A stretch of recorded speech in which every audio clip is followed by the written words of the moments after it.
So 2008ல release ஆன தசாவதாரம் ஒரு action மூவியா இல்லாம சயன்ஸ் ஃபிக்ஷன், பிலீஃப்ன்னு எல்லாமே கனெக்ட் பண்ற மாதிரியான ஒரு பிலாசபிக்கல் சினிமா தான் தசாவதாரம். சுங்கம் தவிர்த்த சோழனின் பேரனிடம் கர்வம் தவிர்க்கச் சொல்.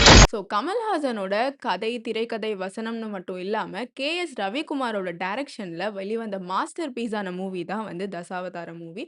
ஸோ இந்த மூவிய பத்தின அனலைசிஸ பார்க்கறதுக்கு முன்னாடி, this is Nithyasri. Welcome to mesmerise production. உலகத்தை ஒத்தால காப்பாத்த நீ என்ன உலக நாயகனா? ஸோ மூவியோட ஃபர்ஸ்ட் சீன்லயே 12த் செஞ்சுரியில சோலாஸ் வந்து ரூல் பண்றாங்க. ஸோ அப்படி ரூல் பண்ணிட்டு இருக்கும்போது வந்து ஒரு ஒரு கேரக்டர் வராங்க. அவங்க கேரக்டர் பேர் தான் ரங்கராஜ நம்பி.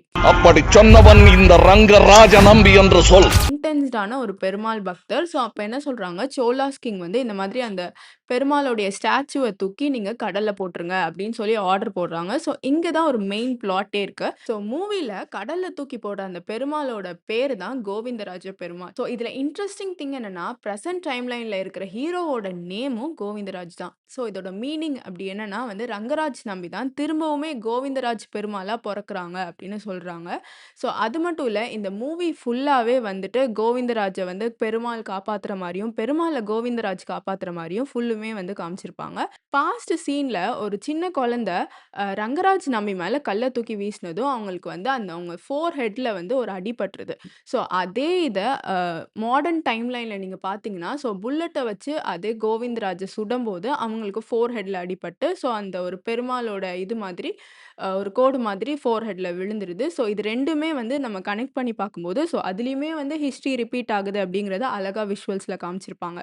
ஃபர்ஸ்ட் சீன்ல பார்க்கும்போது 12த் செஞ்சுரியில கமல்ஹாசன் எவ்ளோ பெரிய ஒரு தீவிர பக்தர் அப்படிங்கிறத, பெருமாளோட பக்தர் அப்படிங்கிறத நீங்க பார்த்திருப்பீங்க. ஸோ அதே ரோல நீங்க பிரசன்ட்ல பார்த்தீங்கன்னா, அவர் ஒரு ஏத்திஸ்ட் அப்படின்னு சொல்லலாம்.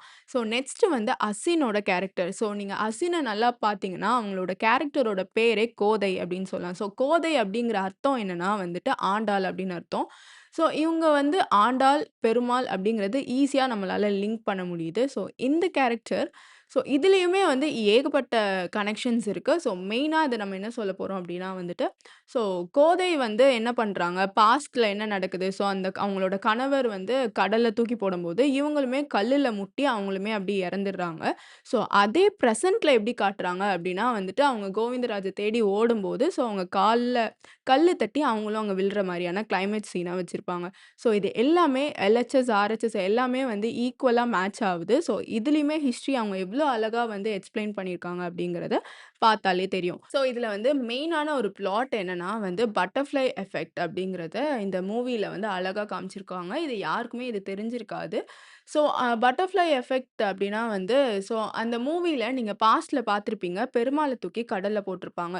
ஸோ அதே பெருமாள் வந்து பிரசன்ட்ல வந்து சுனாமியா வந்து மக்கள எல்லாமே காப்பாத்துற மாரி வந்து கிளைமேக்ஸ்ல வச்சிருப்பாங்க. ஸோ நீங்க மூவி பார்த்தீங்கன்னா, உங்களுக்கு கண்டிப்பா தெரிஞ்சிருக்கும். ஸோ அது மட்டும் இல்லாம இதுல ஒவ்வொரு கான்சிக்வென்ஸுமே ஒவ்வொரு ஆக்ஷனுக்குமே ஒவ்வொரு கான்சிக்வென்ஸ் இருக்கு அப்படிங்கிறத அழகா காமிச்சிருப்பாங்க. இந்த மூவிய நீங்க நல்லா பார்த்திருந்தீங்கன்னா, ஒவ்வொரு இன்சிடென்ட்டுமே அதுல ரொம்பவே முக்கியமானது. ஸோ அப்பதான் நம்ம ஈஸியா அதுல வந்து நம்ம ரிலேட் பண்ணி பார்க்க முடியும். பாஸ்ட், பிரசன்ட்ன்னு அழகா காமிச்சிருப்பாங்க. ஸோ இத தான் வந்து நம்ம பட்டர்ஃப்ளை எஃபெக்ட் ஸ்டோரி டெல்லிங் அப்படின்னு சொல்றாங்க. ஸோ இதுல எல்லாருக்குமே தெரியும் கமல்ஹாசன் 10 ரோல் ப்ளே பண்ணியிருப்பாங்க அப்படின்னு ஸோ அந்த 10 ரோல் என்ன அப்படிங்கிறது சும்மான்னு இல்ல. ஸோ அந்த 10 ரோலுமே விஷ்ணுவோட அவதாரம் அப்படின்னு சொல்றாங்க.